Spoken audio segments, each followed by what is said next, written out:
Seja muito bem-vindo à nossa temporada 2021 do nosso CENIB aqui da Nova Igreja Batista na Cidade de Deus. É um prazer tê-lo conosco como ouvinte, e aí eu já vou pedir para você correr, pegar a sua caneta, pegar o seu caderno e, claro, principalmente a sua Bíblia.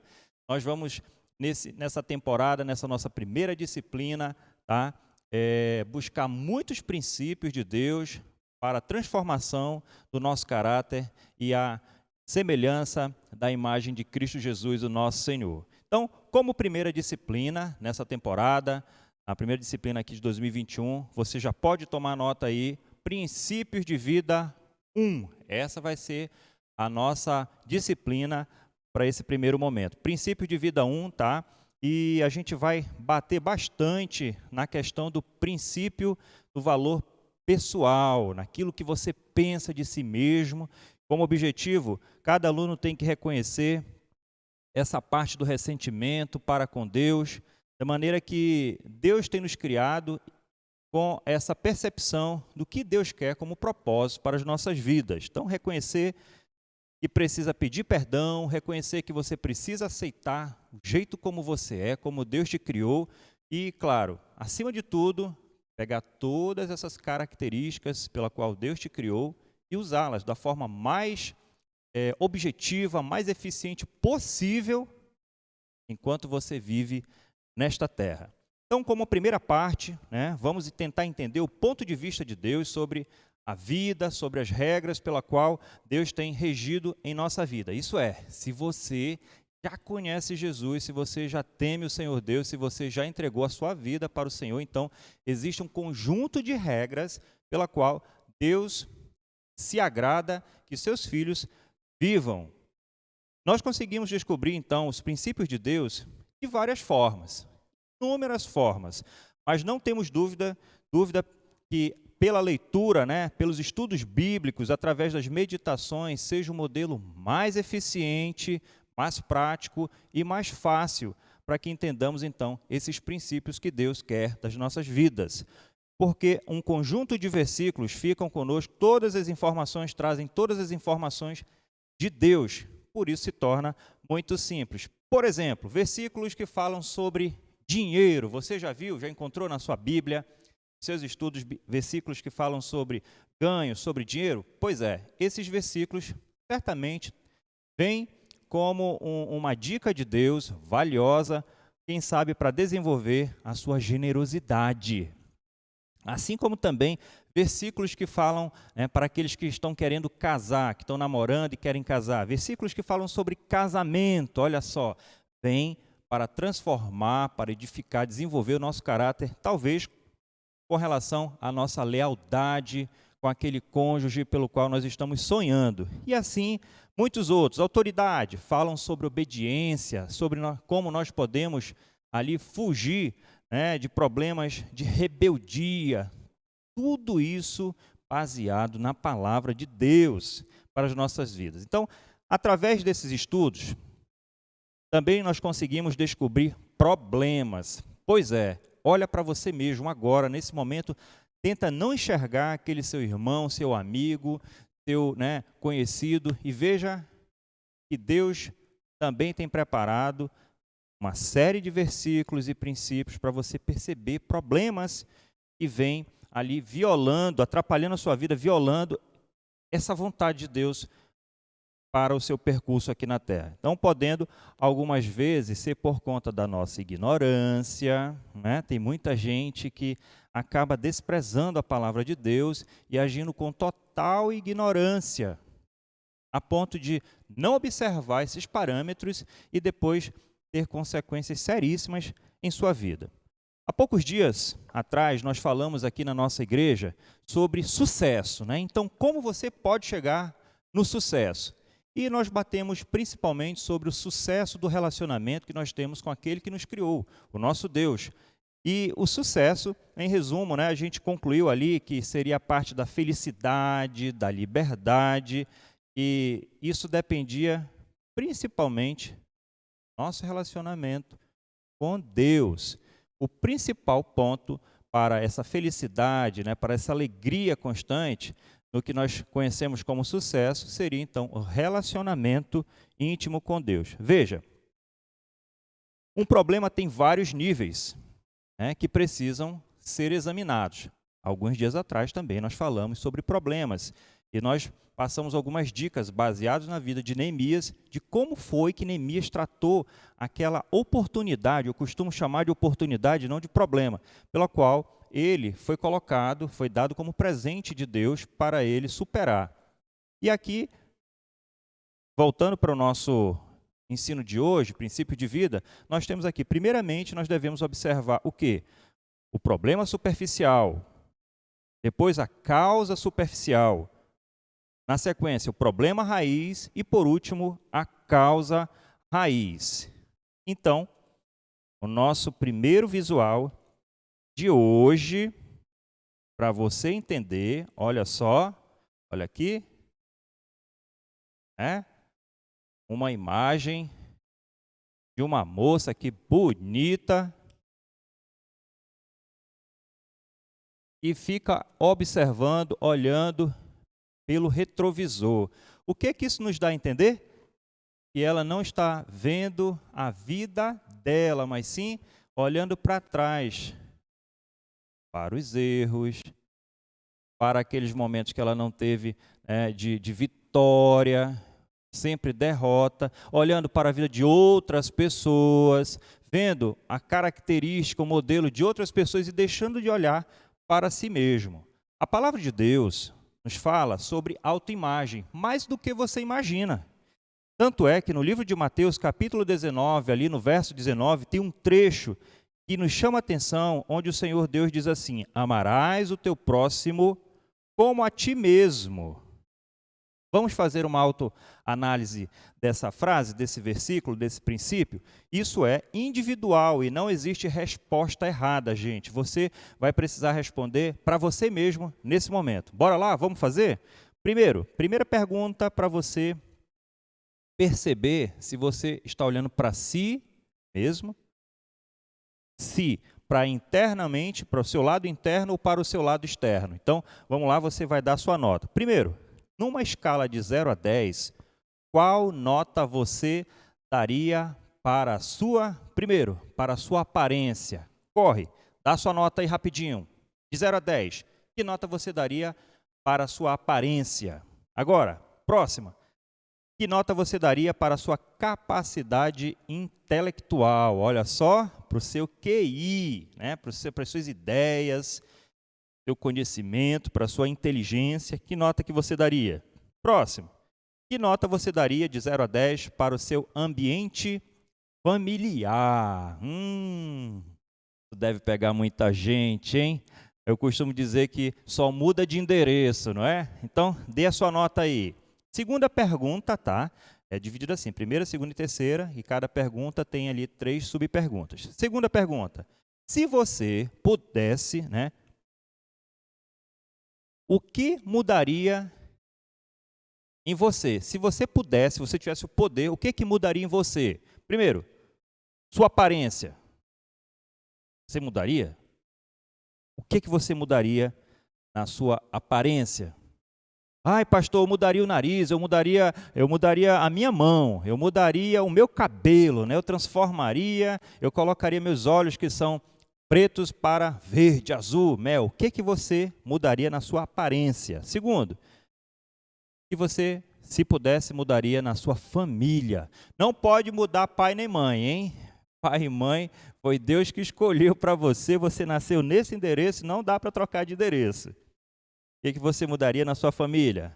Agora, o que você mudaria no seu jeito de ser? O seu jeito de ser. Tenho certeza que tem muita coisa para você mudar. O que você mudaria agora na sua inteligência? O que você mudaria na sua parte, né, intelectual? Ai, pastor, eu queria ser mais inteligente, né? Eu queria ser uma garota esperta, eu não queria ser tão lerdo assim, tão lerda assim. O que você mudaria? Vamos para a nossa terceira pergunta. Como a sua autoimagem é formada? Como que a sua autoimagem é formada? Gestos e comentários dos outros na infância? Como a sua autoimagem é formada? Por gestos e comentários dos outros na infância? É assim, você era criança, aí você tinha um tio ou você tinha um grupo de amigos que diziam, olha, lá vai o gordinho. Olha, lá vai o cabelo de porco-espinho. Entendeu? Você lembra desses comentários? Segunda, como a sua autoimagem é formada? Pela televisão, pelos concursos de beleza, pelas revistas. E por último, a sua imagem quando criança, quando adolescente ou jovem foi formada por professores. Então, vamos ver aqui algumas verdades importantes. Isso aqui é essencial. Verdades importantes, anote aí. Abra sua Bíblia no livro de 2 Coríntios, capítulo 10, a partir do verso 12. Nós vamos encontrar aqui a nossa primeira grande verdade, que é isso que nos importa sobre a nossa autoimagem, a nossa autoavaliação. Diz assim a palavra de Deus: não temos a pretensão, olha só, nós não temos o desejo, não temos a pretensão de nos igualar ou de nos comparar com alguns que se recomendam a si mesmos, ou seja, com alguns que se dizem ser, eu sou bonito, eu sou bonita, eu sou rico, eu sou rica, eu sou melhor do que aquele, melhor do que aquela. Olha só, nós não temos a pretensão de nos igualarmos com essas pessoas. E o verso continua concluindo dizendo assim: quando eles se medem e se comparam consigo mesmos, agem sem entendimento. Será que hoje nós estamos agindo que nem essas pessoas, sem entendimento, nos medindo? Por quê? Porque nós somos filhos de Deus. Não, você pode pensar assim, então o Senhor está dizendo que nós somos melhores do que os outros? Não, nós não somos melhores do que ninguém. Mas nós temos um diferencial, que é Cristo em nossa vida, que é o Espírito Santo de Deus nos moldando diariamente, nos transformando. Isso nos torna diferentes, sim. Veja, o padrão de Deus, para mim e para você, não é igual ao padrão deste mundo. É um padrão exigido diferentemente. Jesus, por exemplo, não era bonito, você sabe disso. E Jesus também, ainda era pobre, parece que tudo concorria contrário, contra ele. As coisas eram difíceis para Jesus, não era bonito, não era bem afeiçoado e não era detentor de riqueza alguma. Mas o mundo mede pessoas contra pessoas. Ele faz comparações, mas Deus mede de acordo com o potencial de cada um. Deus tem uma medida diferente. Ele compara somente eu e você à imagem de Cristo. E é o perfeito, e é o primogênito, e é o seu Filho amado. Porque Deus tem um plano muito maravilhoso para todos nós. Ele quer que eu e você nos tornemos a imagem de Cristo Jesus. Aceitação ou rejeição pelo mundo não diz nada, porque a medida usada pelo mundo é uma medida enganosa. Se lá na sua turma, na faculdade, na escola, se lá na sua família, tem primos que fazem panelinha. E aí eles não colocam, não incluem você. Se lá na sua família, se lá na sua faculdade, na sua sala, se no seu trabalho as pessoas não te aceitam, é porque elas medem pela medida do mundo. Não pela medida correta, justa, amável, sem preconceitos, sem julgamentos, que é a medida de Deus. 2 Coríntios, capítulo 10, ali a partir do verso 19, olha só o que diz o apóstolo Paulo. Contudo, quem se gloriar, quem se alegrar, alegre-se no Senhor, pois não é aprovado quem a si mesmo se recomenda. Deus não aprova quem de si mesmo fala, mas aquele a quem o Senhor recomenda. A aprovação verdadeira é ser aceito por Cristo. Repete isso daí, anote isso daí. A verdadeira aprovação é a aprovação que é aceita por Cristo.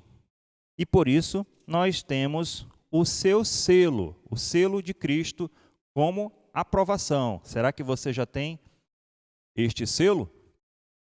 Olha lá. Approved, Em inglês, aprovado.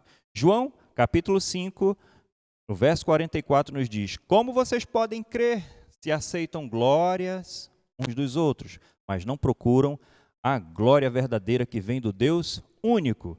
O padrão verdadeiro qual é? É o padrão de Jesus, Cristo, o nosso Senhor, mas não sabemos a aparência dele. Sabemos? A Bíblia nos fala um pouquinho. Ela nos dá o que é essencial, o que é importante. O ponto de comparação de Cristo é o seu caráter, não é a sua imagem, não é a sua exuberância. Mateus capítulo 5, a partir do verso 3, nos fala sobre a bem-aventurança. Lá estão descritas todas as qualidades do caráter de Cristo, para eu e você nos parecermos mais com Ele. É isso aí, nosso pastor acabou de falar sobre a questão da autorrejeição e a gente vai ver as evidências de autorrejeição. Ele falou que nós precisamos ter o selo de aprovação de Jesus Cristo e não do mundo, tá? Então, a gente vai começar falando sobre a primeira evidência que você sofre com esse problema de autorrejeição, tá? A primeira evidência é a vaidade. As pessoas que têm essa tendência a ser mais vaidosas, elas podem estar sofrendo com esse problema de autorrejeição, tá? Sabe aquela pessoa que olha no espelho o tempo todo, né, que fica se medindo pelos outros, né, que olha, quer estar sempre bem alinhado e tudo, ela tem um problema em se aceitar, tá bom? Vamos ver Filipenses 2:3, o que diz sobre isso. Nada façam por ambição egoísta ou por vaidade, mas humildemente considerem os outros superiores a vocês mesmos, tá? Então, o apóstolo Paulo está falando aqui que nós não podemos ser vaidosos. E isso não deve ser algo que tome o nosso tempo, que invada a nossa mente, que invada o nosso coração, tá bom? A segunda evidência da autorrejeição é a questão da boca, né? O que a gente tem falado, como é que a gente tem feito, né? O que a gente tem feito, e às vezes a gente leva a essa questão de levar para o lado da sensualidade, tá? Efésios 4, do 19 ao 24, diz bem assim: tendo perdido toda a sensibilidade, ele se entregou à depravação, cometendo com avidez toda espécie de impureza. Todavia, não foi assim que vocês aprenderam de Cristo. De fato, vocês ouviram falar dele e nele foram ensinados de acordo com a verdade que está em Jesus. Presta atenção. Nós fomos ensinados de acordo com a verdade que está em Jesus. Então, não é mais para nós usarmos a nossa boca, o nosso corpo, os nossos gestos, as nossas atitudes de forma sensual, tá bom? E olha o que ele diz sobre isso. Quanto à antiga maneira de viver, vocês foram ensinados a despir-se do velho homem, que se corrompe por desejos enganosos, e a serem renovados de modo a pensar e a revestir-se do novo homem, criado para ser semelhante a Deus em justiça e em santidade proveniente da verdade. Nós, às vezes, temos dúvidas. Será que ele está falando de roupa nesse momento? Não, não é exatamente disso que ele está falando. Ele está falando da antiga maneira de viver, dos nossos modos, dos nossos hábitos, né? Alguns homens, algumas mulheres se vestiam para encantar os outros e esse já não é mais o objetivo do novo homem, do cristão, tá bom? A terceira evidência da autorrejeição é a incapacidade de confiar em Deus. Tem pessoas que, apesar de se dizerem cristãos, têm dificuldade de confiar em Deus, né? Em Hebreus a gente vê que para você agradar a Deus, para que você consiga chegar até Deus, você precisa crer que Ele existe e que recompensa aqueles que o buscam. Ou seja, você precisa confiar na palavra de Deus, tá? E a incapacidade de confiar em Deus também pode ser vista no o que Deus quer de nós, na verdade. Que nós confiemos nele, está escrito em Efésios 2:10. Porque somos criação de Deus, realizadas em Cristo Jesus, para fazermos boas obras, a quais Deus preparou de antemão, para que nós as praticássemos. Deus já fez, já deixou preparado boas obras para que nós pudéssemos fazer. O seu ministério já estava preparado. Tudo que você tem para fazer, Deus já deixou preparado para que você faça boas obras, tá? E sempre confiando em Deus. Às vezes nós achamos que não vamos conseguir, que nós não somos capazes de fazer, mas Deus, ele capacita você e pode ter certeza absoluta, você é sim capaz de fazer. Se Deus colocou essa responsabilidade na sua mão, é porque você tem capacidade, tá? Um exemplo, às vezes, muito errado de pensamento, é de pessoas que pensam errado, não pensam da forma que Deus quer que pense. Bom, se Deus, ele poderia ter me criado da forma que ele quisesse, por que ele me criou tão feio? Por que ele me criou tão feia? Né? Se ele poderia ter criado você como uma Barbie, por que será que você não tem o corpo, o rosto de uma Barbie? Né? As pessoas pensam errado dessa forma, mas o Salmo 139:14 diz bem assim: eu te louvo porque me fizeste de modo especial e admirável, tuas obras são maravilhosas, disto tenho plena certeza. Então, se você é uma obra de Deus, você foi feito de uma forma admirável e maravilhosa. Você precisa acreditar nisso e confiar nessa palavra do Senhor, entendeu? Precisa confiar cada vez mais em Deus. Outra evidência da autorrejeição: excesso de timidez, né? Tem pessoas que bloqueiam, que se paralisam porque são extremamente tímidas. E isso pode ser uma evidência de autorrejeição. Em 1 Samuel 9, no capítulo 9 e no capítulo 10, deixar claro que se você fosse um psicólogo, vamos analisar o rei Saul nessas passagens. Ele era uma pessoa que tinha baixa autoestima. Entendeu? O jeito com que você recebe as palavras das pessoas pode demonstrar isso. Você tem medo se as pessoas estão pensando que você está fazendo papel de palhaço. Você tem medo se as pessoas estão olhando para você e criticando, cochichando no ouvido uma das outras, e isso acaba paralisando você. Quando, na verdade, você devia estar se importando só se estava agradando a Deus.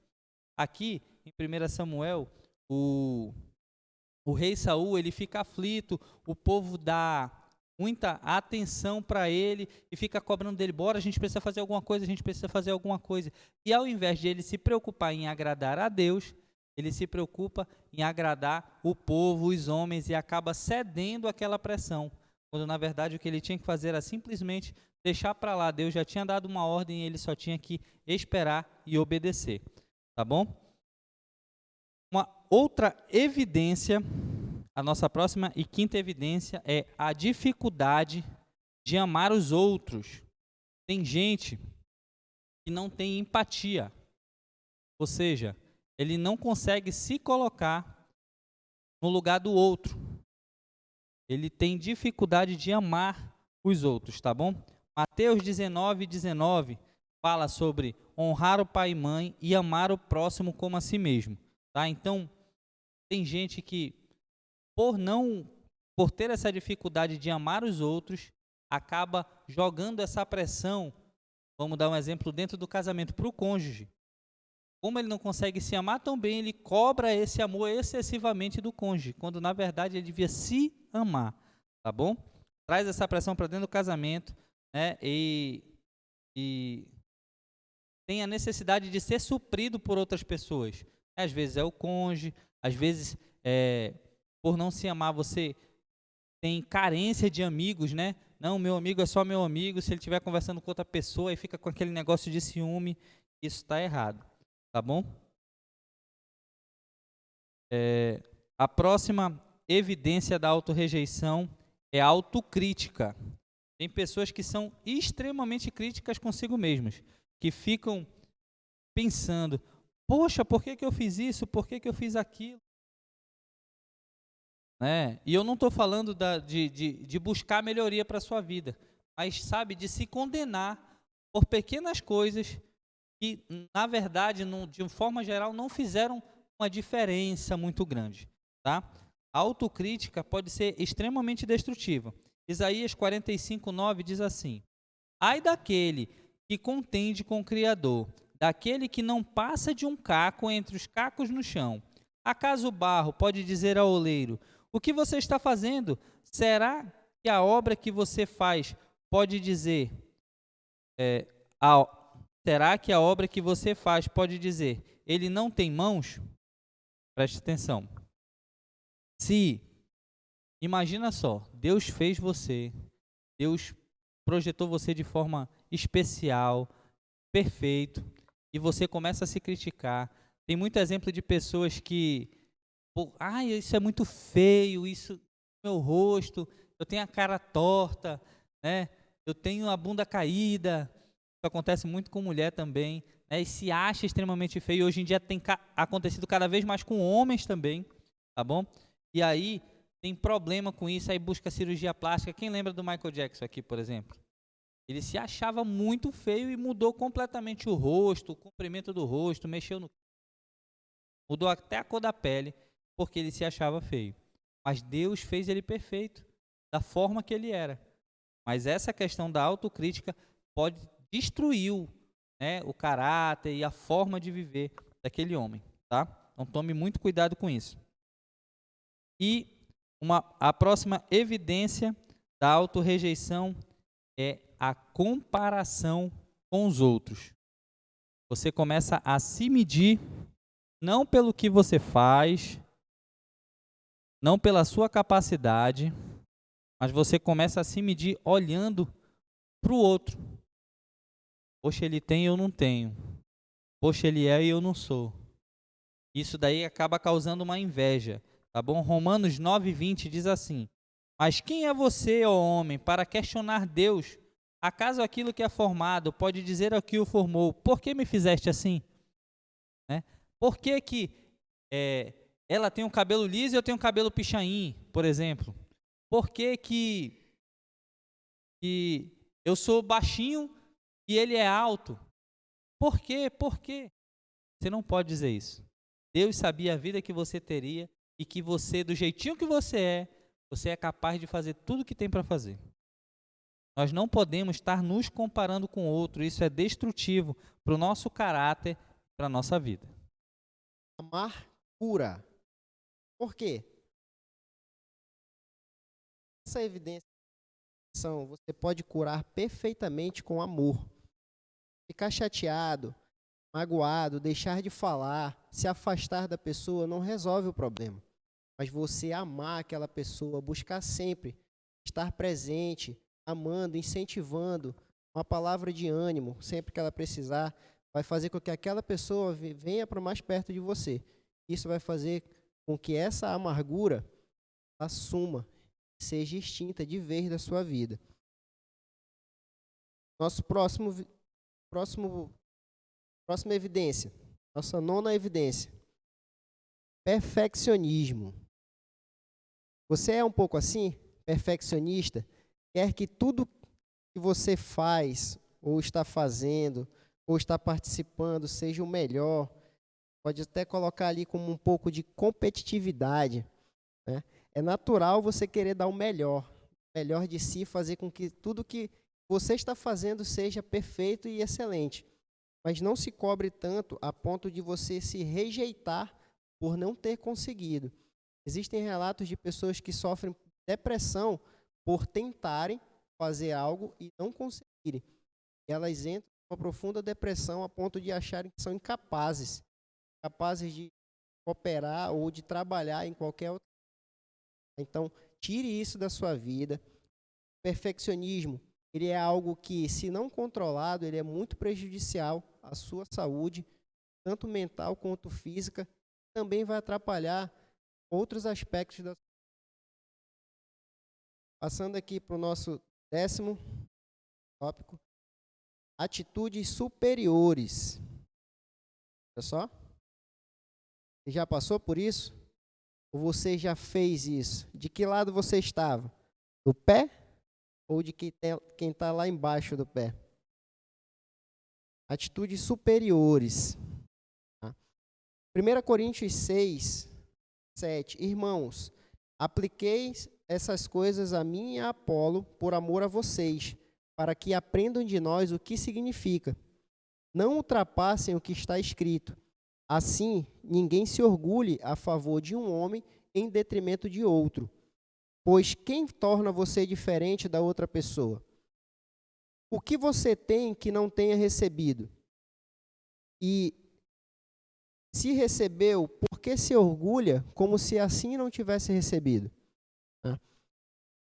Você se acha melhor porque tem complexo de inferioridade. Quando nós nos achamos inferiores a outra pessoa, isso tem um pouco a ver também com se comparar com a outra pessoa. Quando nós nos achamos inferiores, nós queremos ter algo mais porque aquela pessoa tem, nós queremos ter também. E aí a gente vai superiorizar.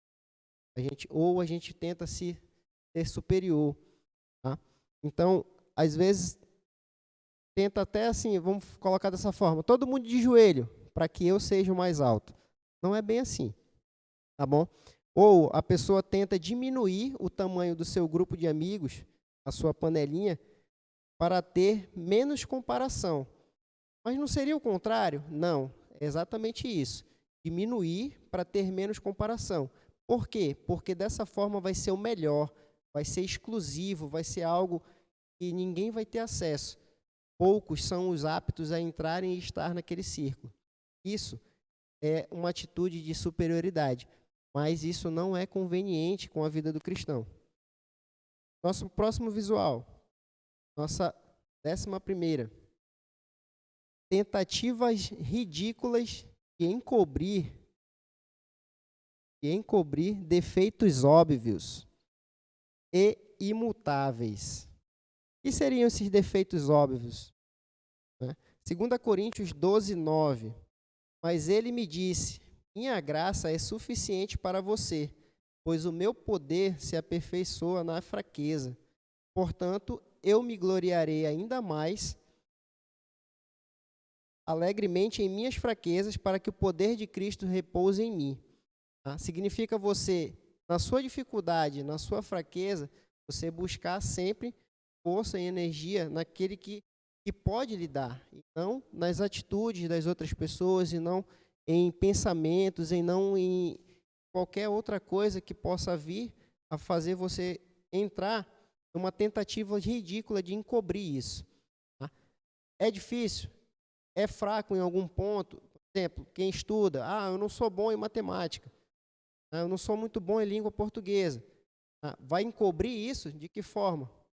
Colando, né? Pedindo para outros fazer tarefa. Isso aí é uma tentativa inútil, porque lá na frente vai surtir efeito nenhum, vai lhe prejudicar. Então, são essas tentativas que fazem com que acabe entrando nesse momento de rejeição. Nosso 12º, extravagância. Olha só. Quem já quis ter um cabelão assim, ó? Dado, né? Vou colocar aqui do lado. Mas essa é a nossa 12ª evidência da autorrejeição. Olha só o versículo. Lucas 2,15. Anote aí. Lucas 2,15. Quando os anjos os deixaram e foram para o céu, os pastores disseram uns aos outros, vamos a Belém e vejamos isso que aconteceu e o que o Senhor nos deu a conhecer. Mas por que esse versículo? O que esse versículo tem a ver com extravagância? Né? O Senhor, no tempo devido, vai fazer ser conhecido aquilo que você tanto deseja mostrar.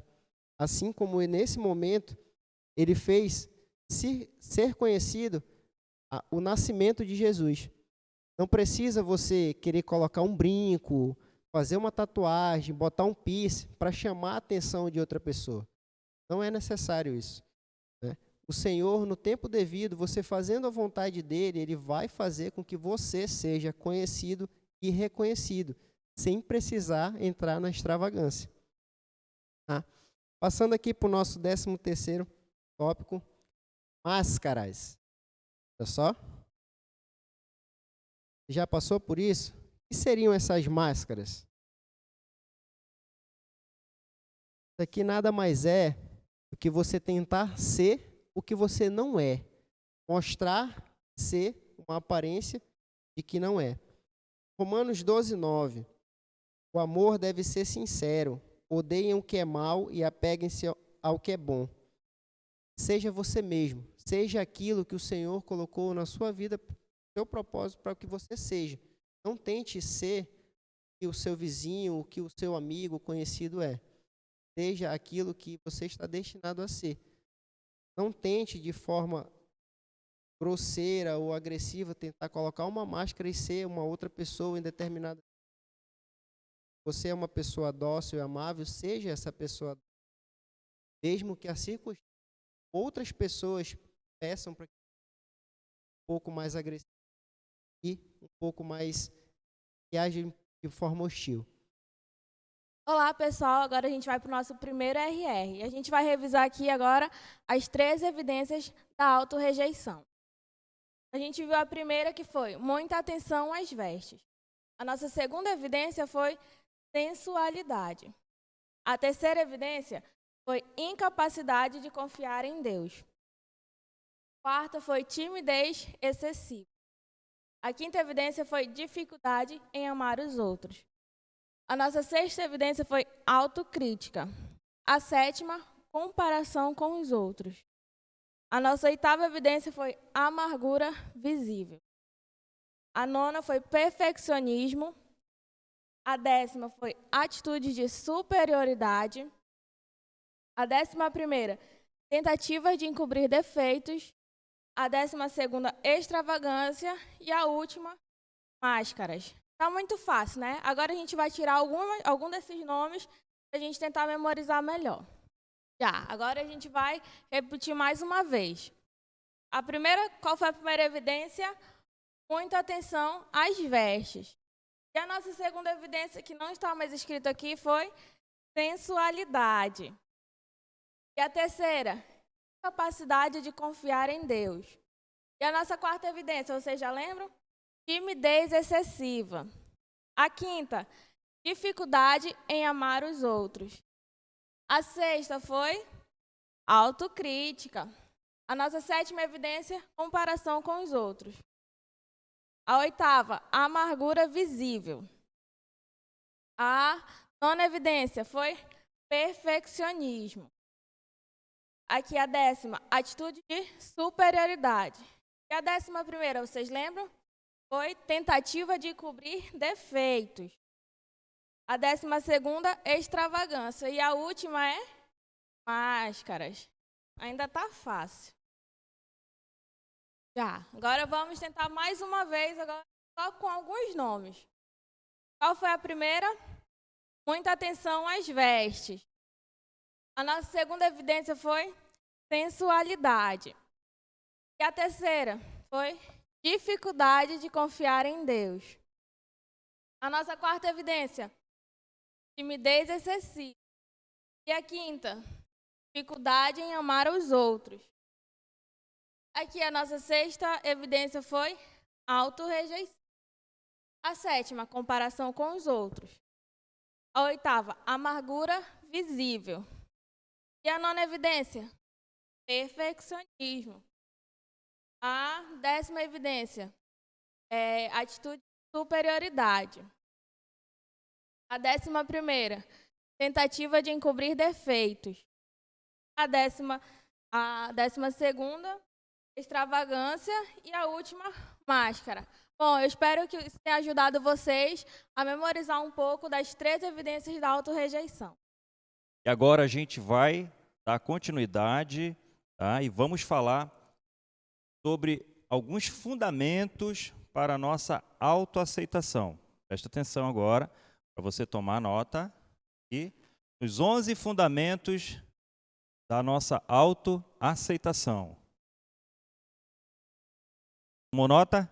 11 fundamentos para autoaceitação. Nosso tema dessa primeira aula é sobre aceitarmos aquilo que somos, aquilo que Deus nos fez e nos criou. Então, nós precisamos saber, como primeiro ponto, são 11, então, começa a dividir. Primeiro ponto, o propósito básico de Deus em nos criar é que nós possamos ter comunhão com Ele. Deus nos criou para termos comunhão com Ele por meio de Cristo Jesus. E também experimentarmos o potencial máximo em nós, a nossa força, no nosso espírito de entendimento, através do nosso corpo. Muitas pessoas, né? Talvez esse seja o seu caso ou o caso de alguém que você conheça, tem o corpo perfeito, os seus braços funcionam, suas pernas, né, são como se fossem troncos de árvore, e você passa o dia inteiro reclamando do seu corpo, reclamando dos seus olhos, reclamando do seu cabelo, reclamando de tudo, reclamando até, né, de você mesmo. Então, Deus nos fez com esse propósito, de quê? De nós termos comunhão com Ele, a fim de que possamos exercer, aproveitar o máximo de potencial naquilo que Ele nos deu. Em João, no livro de João, no capítulo 17, ali no verso 3, João 17, 3, Jesus nos dá um entendimento sobre a vida eterna. A nossa vida eterna, ela já começou. A nossa vida eterna não vai ser quando Jesus voltar ou quando formos para o paraíso que desenhamos nas nossas mentes. A nossa vida eterna já começou quando nós cremos em Cristo como nosso Senhor e Salvador. Então a vida eterna já começou para os que conhecem a Cristo. E João, no capítulo 10, no verso 10, diz: Jesus nos garante que Ele nos quer dar uma vida abundante. Eu sempre falo, não é uma vida pelo meio, não é uma vida, né, só um pedacinho. Vamos curtir só um pedacinho nessa vida, o restante vai ser abundante lá na eternidade. Olha, Cristo já tem nos dado uma vida abundante. Quando Ele morreu na cruz, Ele nos libertou do poder do pecado e da morte. Portanto, nós temos uma vida para vivermos o máximo possível, aproveitarmos, né, enchermos o nosso ciclo de amizade, falarmos de Jesus todos os dias, isso que agrada a Deus. Filipenses capítulo 3, no verso 8, ainda fala um pouco sobre essa vida. Ele diz assim: mas Deus nos ensina que o mais importante é ganhar o reino dos céus, o reino de Deus. Nada é tão valioso quanto isso. Nossa vida eterna já começou. Deus nos garante, através de Cristo Jesus, que nós temos uma vida abundante, que devemos aproveitar e que nós devemos, acima de tudo, priorizar o reino de Deus. Será que a gente não é importante? Será que nós não somos, né? Não deveríamos ser felizes com o que Deus tem nos dado? Suas mãos, seus braços, seu corpo, sua mente sã. Segundo ponto, Satanás, que é o inimigo das nossas almas, está a par de todo o nosso potencial. Satanás, como eu costumo dizer, ele é um psicólogo. Não menosprezando, calma aí, né? Quando eu falo isso, os psicólogos, né, ficam chateados e entristecidos. Não, ele é um estudioso do nosso dia a dia, um estudioso da nossa vida cotidiana. Então, ele está a par do nosso potencial que foi dado por Deus, e ele deseja destruir esse potencial e diminuir as nossas forças. 2 Timóteo, capítulo 2, no verso 20 até o verso 22, olha só, nos fala que em uma casa existem vários tipos de vasos. Vasos para honra e vasos para desonra. Vasos que servem para, né, colher a água, colher o óleo, e vasos que estragam essa riqueza. Da mesma forma, na casa de Deus existem vasos que ajudam e vasos que atrapalham. E aí eu chamo a atenção para você, que já percebeu que você é um vaso que atrapalha mais do que ajuda. Em uma mensagem até do pastor Valci, num desses dias, ele falou sobre vaso. Sabe o que cabe a você nesse momento que você já se identificou sendo um vaso, né, que não é para tanta honra assim? É amolecer esse seu coração e permitir que o oleiro, que é Deus, venha moldar, consertar essas rachaduras que existem na sua vida. Sim, tem jeito. Você pode voltar a ser um vaso de honra. Terceiro ponto, o primeiro método de Satanás, a primeira estratégia que Satanás usa é tentar nos convencer de que Deus nos enganou. Olha só, a Bíblia diz que Satanás, ele é o pai da mentira. Deus é o nosso pai. Há uma diferença. Satanás é o pai da mentira e Deus é o nosso pai. Não tem nada a ver de que Deus nos enganou. Mas algumas pessoas, na verdade até alguns filhos de Deus, começam a pensar assim: Deus me enganou. Ninguém me falou que eu tinha que deixar, né, a minha alegria, deixar de passear, parar de viajar, parar de ter minhas amizades. Na verdade, isso é uma grande mentira. Quando você foi chamado por Cristo Jesus, Ele mesmo, né, já diz ali que você terá 100 vezes mais amigos e irmãos em uma nova família. Então, até então, Deus não tem nos enganado. Deus, Ele não mente, porque Ele é santo. Satanás tem tentado nos enganar, principalmente com coisas que nós achamos ser do nosso direito. E aí, quando mexe nessa parte, você prefere crer que realmente Deus te enganou.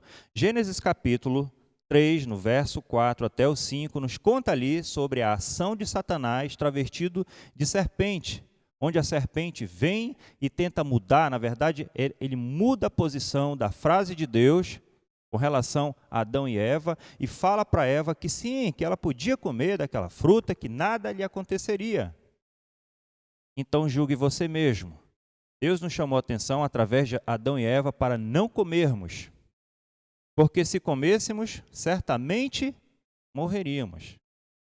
Mas Satanás, que é o pai da mentira, veio e nos falou que Deus estava nos enganando porque nós não poderíamos ser igual a ele.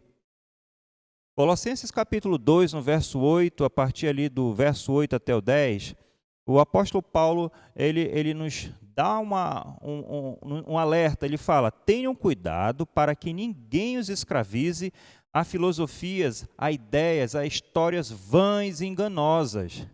E temos muitos irmãos embarcando nessas ideias. Nunca esqueça, o diabo ele veio para matar, roubar e destruir. Quarto, antes de nascermos, Deus ele já desenhou, Deus ele já prescreveu as nossas características que são imutáveis. Características que somente eu, somente você possuem, como se fosse aqui, ó, as nossas digitais. É quando você pega ali o seu celular e você coloca, né, a sua digital para abrir seu celular, e vem um amigo seu e tenta colocar, o celular ele não abre, ele não liga. Semelhante a isso, Deus fez cada um com um formato diferente, mas todos à sua imagem e perfeição. Então, antes de nós nascermos, Deus prescreveu as nossas características imutáveis, de acordo com o seu plano. Cada um de nós tem um propósito, um plano no qual Deus especificou como responsabilidade para nós termos essa vida. Jó, capítulo 10, no verso 8, afirma, ele confirma isso: foram as tuas mãos que me formaram e me fizeram. O salmista, no capítulo 119, no verso 73, ele diz: as tuas mãos me fizeram e me formaram. Deus soube perfeitamente que características colocar em cada um dos seus filhos. Ponto 5. Deus ainda não terminou o seu plano em mim. Repete isso comigo aí. Deus ainda não terminou o seu plano em mim. Deus ainda não terminou, ainda tem coisas sendo construídas. É como uma página que está em manutenção ali, né? Está em manutenção, está sendo finalizada. Da mesma forma somos eu e você.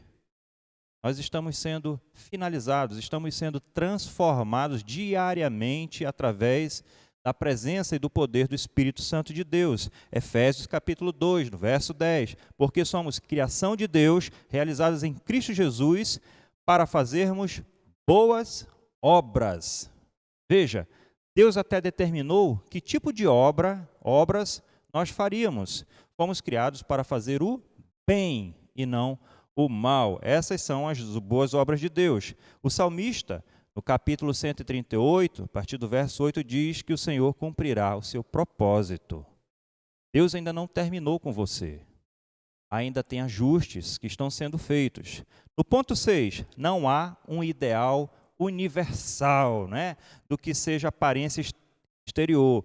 O Gabriel falou ali no seu momento da aula, agora há pouco, sobre ser Barbie.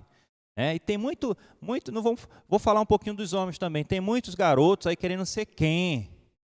Ken era o marido, o namorado da Barbie. Tem algumas querendo ser a Gisele Bündchen. Tem alguns meninos querendo ser o Brad Pitt.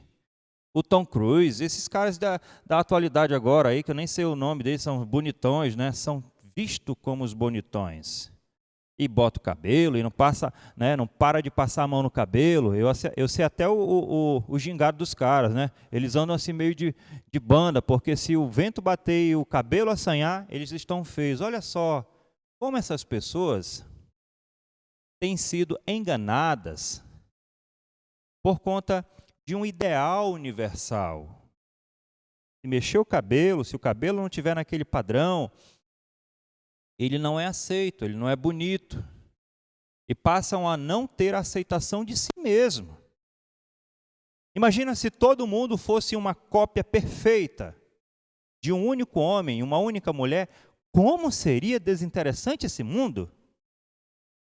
Eu tenho certeza que existem dias que você não se aguenta, não dá, você não quer nem se olhar, de tão, né, enjoado que você já está da sua cara.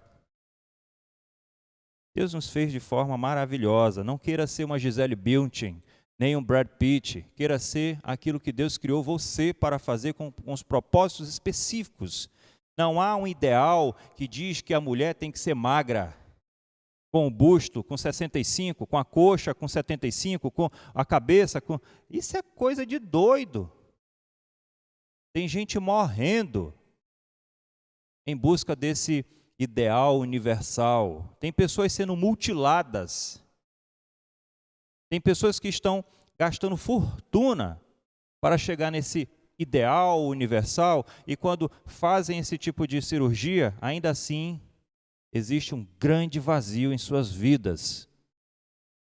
1 Samuel, capítulo 16, verso 7, diz ali uma palavra muito sábia que vem de Deus através do profeta Samuel. O Senhor não vê como homem. Olha, o Senhor não enxerga como homem. O homem vê o quê? Vê a aparência. Mas o Senhor vê o coração. Deus vê o caráter. Deus vê a disposição que cada um de nós temos. Ponto 7. Há um ideal universal, sim, das características interiores. A reprodução do caráter de Jesus Cristo em nós, por conta do poder do Espírito Santo de Deus. Isso sim é um ideal que todos nós precisamos querer ter em nossas vidas. Isso sim é o que a humanidade deveria correr, gastar fortunas para encontrar dentro de si essas qualidades da característica de Cristo Jesus. Romanos 8, 29 diz: pois aqueles que de antemão conheceu, também os predestinou para serem conformes à imagem de Cristo Jesus.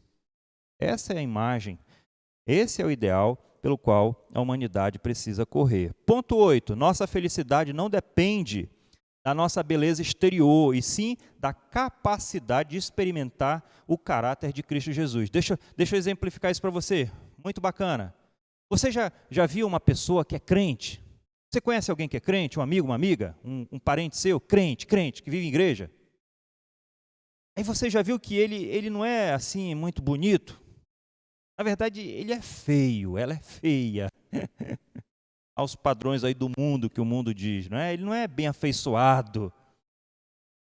E você já notou que existe uma alegria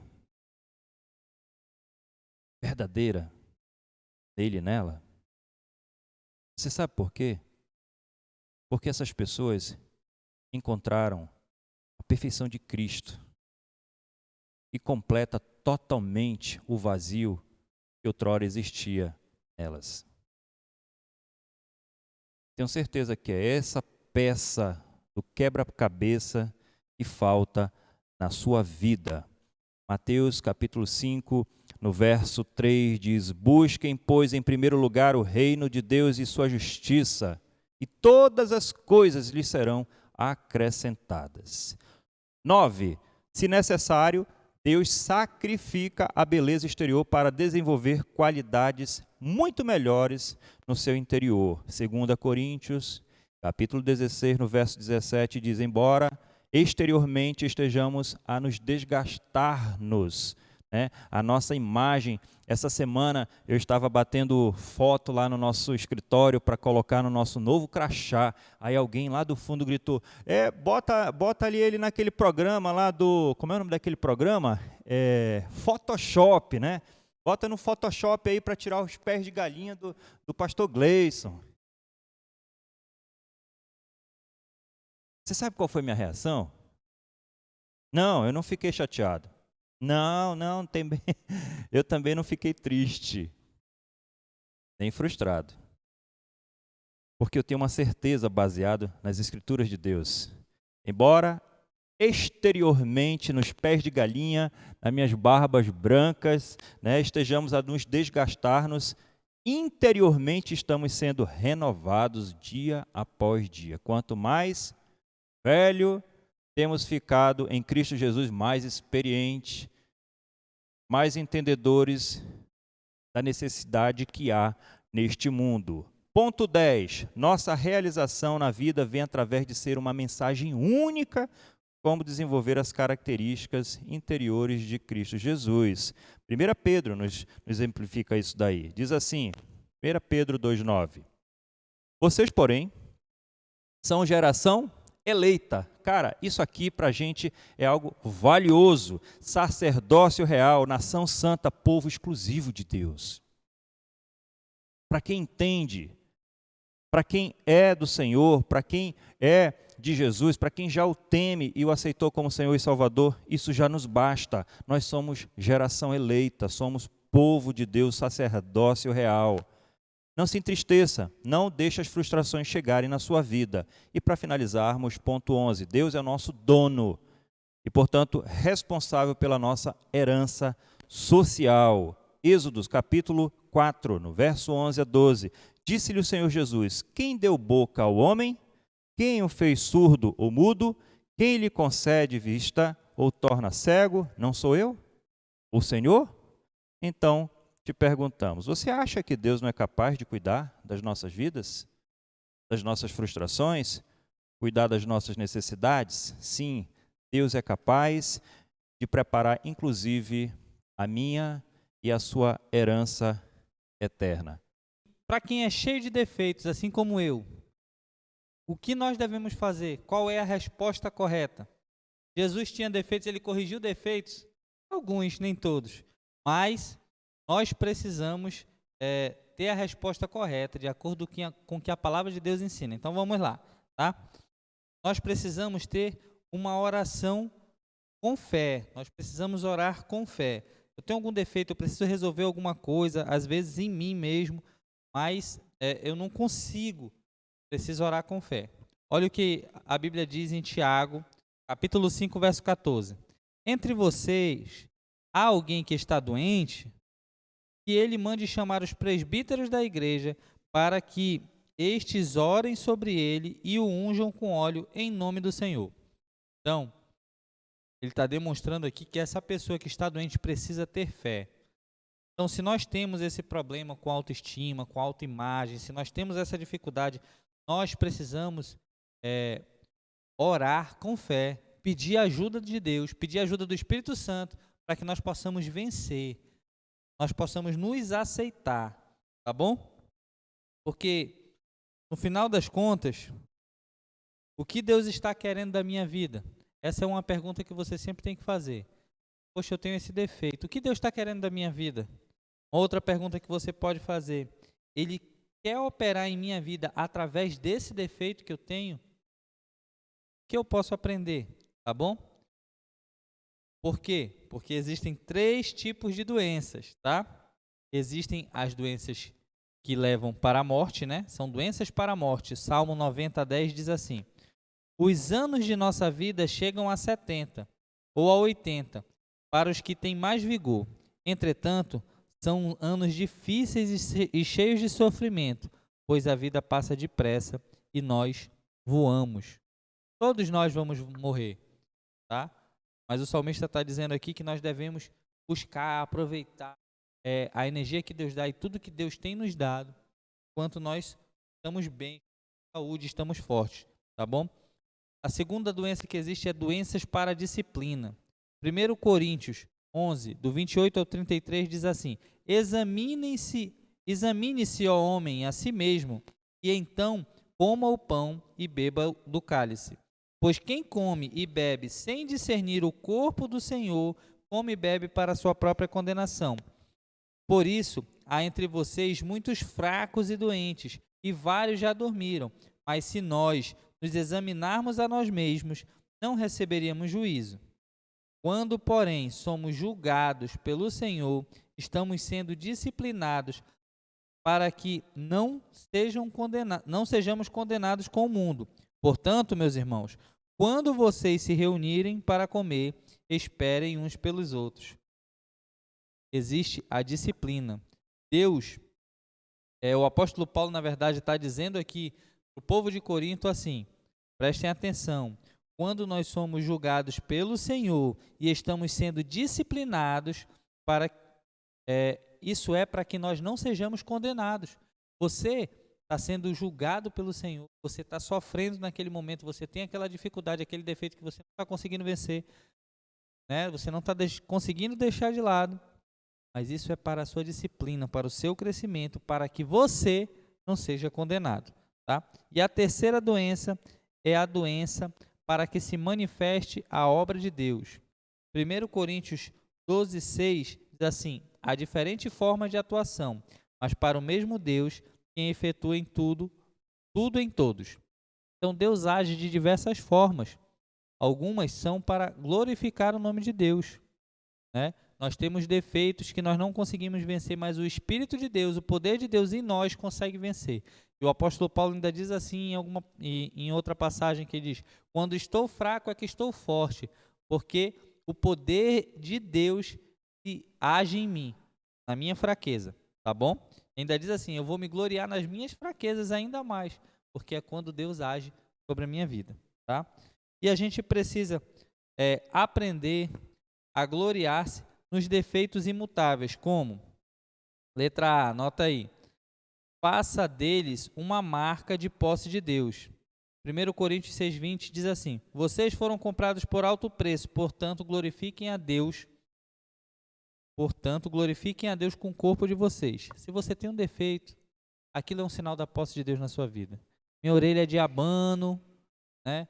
Eu tenho um olho torto, eu tenho algum defeito físico, eu me acho BQ, bucho quebrado. Isso pode ser uma marca da posse de Deus na sua vida, tá? Vocês foram comprados com alto preço, o sangue de Jesus foi derramado por você, com todos esses defeitos que você tem. Você precisa aceitar isso. Deus fez você assim, Ele quer você do jeito que você é, tá bom? Letra B, faça desses defeitos uma motivação para desenvolver qualidades interiores.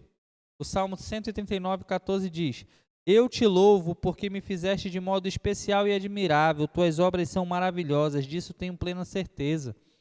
Então, você precisa usar esses defeitos para desenvolver, para se desenvolver, para mostrar o que vem de dentro de você, que é bom, que é agradável, que vem debaixo da vontade de Deus, tá? E a letra C, faça desses defeitos um meio de você ter um servo melhor. Você precisa servir melhor, independente do defeito que você tem, tá? Marcos 10:44 diz, e quem quiser ser o primeiro, deverá ser escravo de todos. Não importa o defeito que você tem, se você for servo, se você se dedicar à obra do Senhor, pode ter certeza absoluta de que você vai se destacar. Você precisa aceitar a forma como você foi criado, foi Deus que criou você, tá bom? E aí, o que é ter uma vida bem-sucedida? Para muita gente, uma vida bem-sucedida é isso aqui, né? Muito dinheiro. Para muita gente, é isso que é uma vida bem-sucedida. Eu ia colocando o lado errado. E o que você acha que é uma vida bem-sucedida? O que é uma vida bem-sucedida para você? Tá? Ter êxito na vida cristã não é um acidente. Quem tem êxito na vida cristã? Quem é bem-sucedido de acordo com a palavra de Deus? É aquele que consegue ter como resultado da sua existência a harmonia, harmonizar os princípios que a Bíblia passa, colocar em prática, viver os princípios dados pela palavra de Deus. E aqui, o que quer dizer isso? Os ensinos de Jesus. Se você conseguir pôr em prática, se você estudar, se desenvolver e viver da forma que Jesus ensinou, você terá uma vida bem-sucedida aos olhos de Deus. Nem sempre nós precisamos ser milionários para ter uma vida bem-sucedida, né? E às vezes até no meio da igreja, no meio do povo cristão, tem gente que acha que as pessoas pobres estão fazendo alguma coisa de errado. Não. O que diferencia é, se eu faço a vontade de Deus, se eu sou obediente a Deus, eu tenho uma vida bem-sucedida, tá bom? Os princípios fundamentais encerrados nas primeiras palavras de Jesus aos seus discípulos são o segredo para uma pessoa bem-sucedida. O indivíduo de hoje não vive nem tem experiência de vida com uma significação. Hoje as pessoas vivem pensando em ter dinheiro, hoje as pessoas vivem pensando em se desenvolver, em ter uma vida tranquila de viagens, e isso não traz um significado para a vida da pessoa. Eles buscam resultados financeiros, eles buscam cargos, promoções, eles querem ser os que mandam mais, eles buscam poder, mas isso não traz uma vida com significado para as pessoas. O indivíduo de hoje não vive, nem tem experiência de vida que tenha um verdadeiro significado, um objetivo, um propósito claro, tá? Pelo contrário, existem conflitos em praticamente todos os relacionamentos da vida. A pessoa no trabalho está todo o tempo tentando derrubar o chefe porque quer tomar o lugar dele. A pessoa em casa não tem um bom relacionamento com seus familiares, com a sua esposa, com seu marido, com seus filhos, seus irmãos, tá? E isso daí não é o que Deus quer. Mas sim, é possível ser feliz e bem-sucedido. É isso que a palavra de Deus diz em João 10:10, quando diz bem assim: disse Jesus, eu vim para que tenham vida e a tenham em abundância. Então, se Jesus disse que você pode ter uma vida abundante e bem-sucedida segundo os princípios dele, você pode, tá? E também em João 4,14 ele diz assim: mas aquele que beber da água que eu lhe der, nunca mais terá sede, porque a água que eu lhe der se fará nele uma fonte de água que salte para a vida eterna.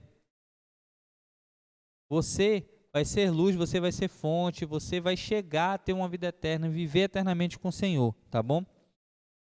Fizeste-me conhecidos os caminhos da vida, com a tua face me encherás de júbilo. Atos 2:28. Ou seja, as pessoas que seguem os princípios bíblicos, elas têm um ideal, propósito, né? E tudo isso vem de dentro para fora, tá? O verdadeiro êxito exterior é resultado de uma vida com princípios que vêm de dentro para fora, tá bom? Do interior para o exterior. Deus deseja desenvolver um ideal interior composto de 8 virtudes, que você pode encontrar em Mateus capítulo 5. São as 8 qualidades do caráter de Cristo, tá? À medida que um indivíduo aplica à sua vida os princípios fundamentais da Bíblia, se ele começa a estudar, se ele começa a se desenvolver, a se esforçar para praticar os princípios bíblicos, o resultado é uma vida transformada, que reflete o amor de Jesus Cristo em nossas palavras, atitudes e orações. Continuando, falar sobre relativo ou absoluto. Jesus Cristo, ele quer viver toda a sua vida através de nós. Na medida que reagimos a Deus, as pessoas e as circunstâncias ao nosso redor também reagem da mesma forma que Jesus teria reagido. O que significa isso? À medida que nós nos aproximamos de Deus, nós buscamos aprender, viver mais da sua palavra, as pessoas ao nosso redor elas vão aprender com aquilo, através do nosso testemunho, das nossas atitudes e de como a gente tem enfrentado cada situação. Então, quanto mais você se aproxima, mais as pessoas ao seu redor melhora a questão do evangelismo. A questão essencial não é o que está acontecendo comigo, e sim como eu reajo ao que Deus sabia que aconteceria. Como que eu vou saber o que vai me acontecer? Não tem como. Deus já sabe. E Ele já te ensinou, através da palavra dele, como reagir em determinadas situações, né? Um exemplo bem prático. Eu reajo a uma certa situação baseado na minha maneira de pensar e sentir, porque eu penso e sinto de uma forma diferente da de Jesus. Daí resultam em conflitos. Mas e se eu fizesse do ponto de vista de Deus, que é conforme está escrito na sua palavra, né? O que aconteceria? O resultado seria uma conformidade a Cristo. Seria uma reação mais parecida com a reação de Cristo. É a mesma coisa que a gente sempre fala, né? Você tem reagido parado para agir de forma como Cristo reagiria a determinada situação, né? Então, é um versículo que ilustra bem isso. Romanos 8:28. Sabemos que Deus age em todas as coisas para o bem daqueles que o amam, os que foram chamados de acordo com o seu propósito. Jesus Cristo, ele chamou os discípulos para um novo modo de viver, no qual os princípios fundamentais das bem-aventuranças não são facultativos. Significa, logo, que não são facultativos, eles são obrigatórios.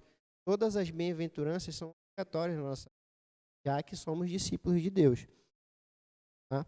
E absolutos. Tá? Ou seja, um relacionamento significativo com Deus e requer tempo e requer também dedicação. Tá aqui?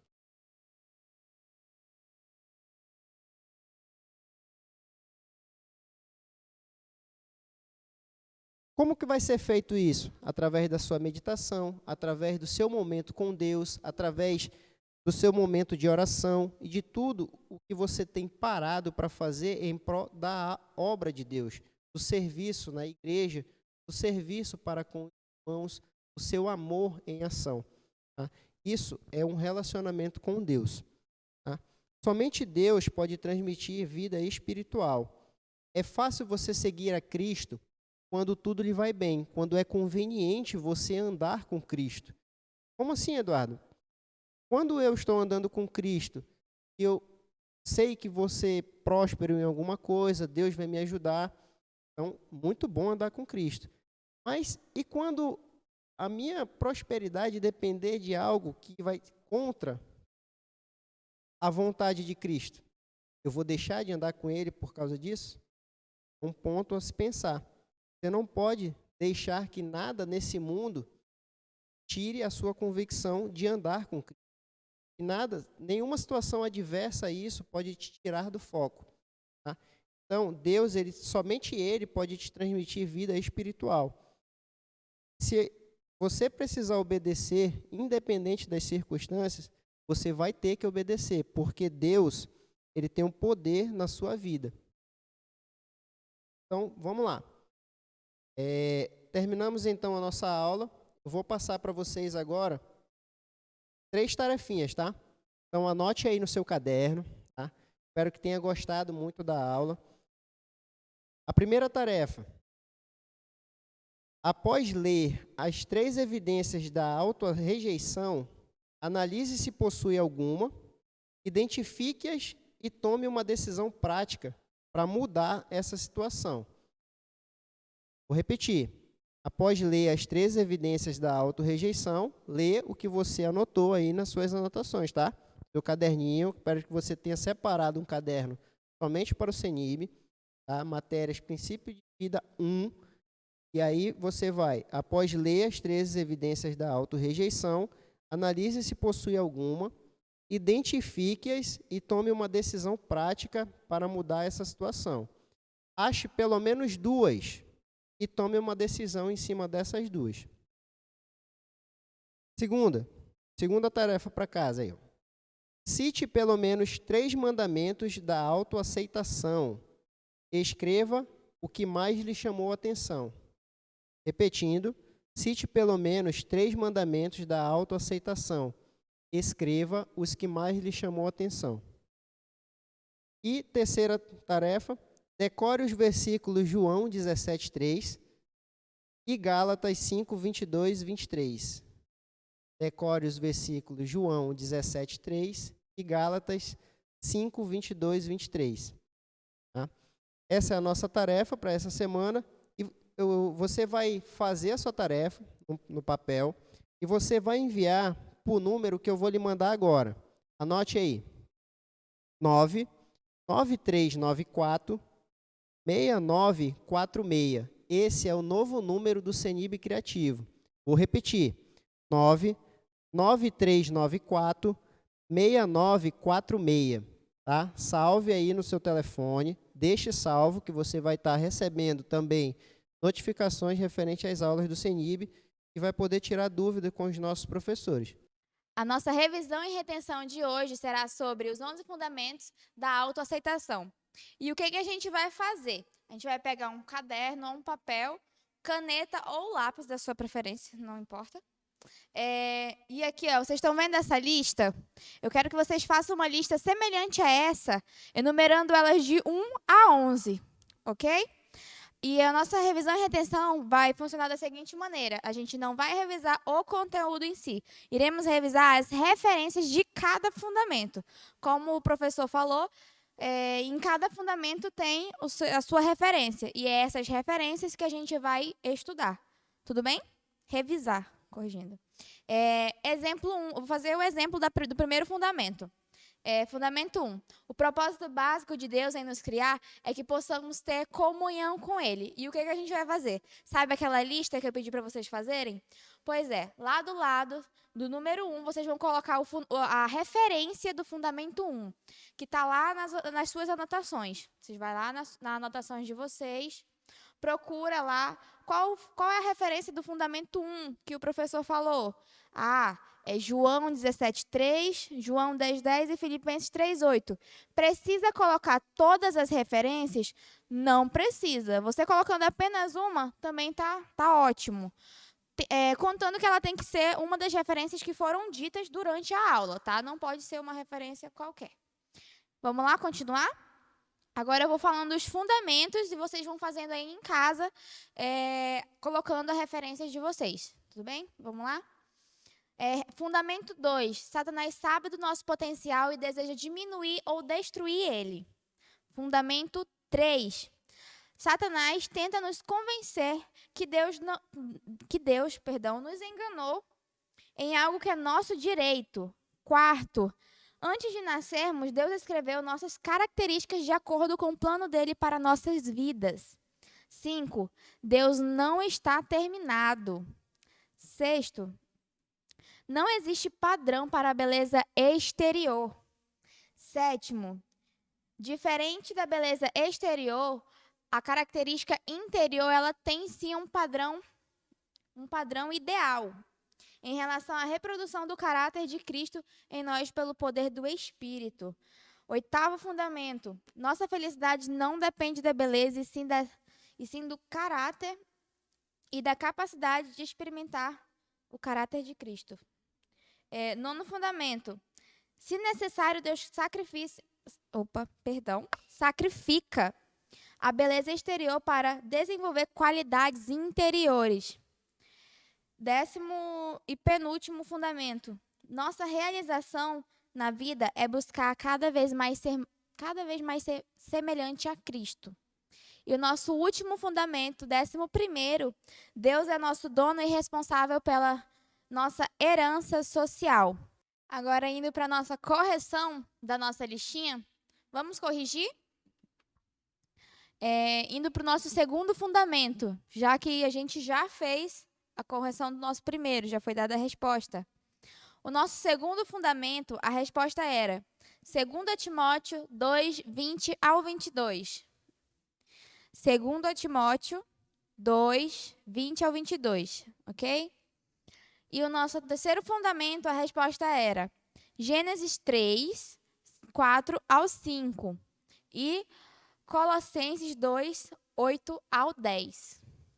Repetindo, Gênesis 3, do 4 ao 5 e Colossenses 2, do 8 ao 10. Tá bom? E indo para o nosso quarto fundamento, a correção do nosso quarto fundamento.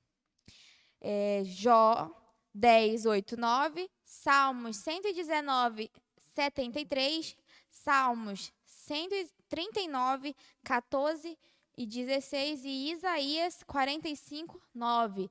Se você colocou uma dessas, todas elas estão corretas, tá bom? Repetindo, Jó 10, 9 e 8, Salmos 119, 73 e Salmos 139, do 14 ao 16. E Isaías 45, 9.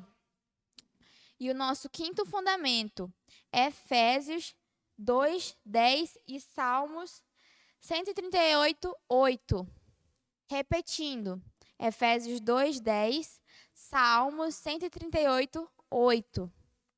E no nosso sexto fundamento, 1 Samuel 16, 7, Isaías 53, 2 e 2 Coríntios 4, 16.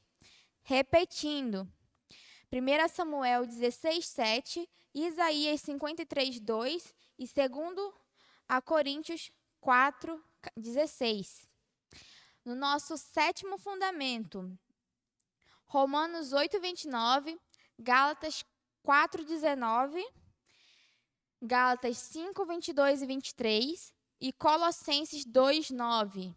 Repetindo, Romanos 8, 29, Gálatas 4, 19 e Gálatas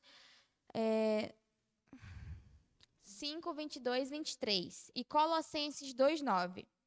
E no nosso oitavo fundamento, as referências eram Mateus 5, 3 ao 12 e Mateus 6, 33 e Salmos 15, 15.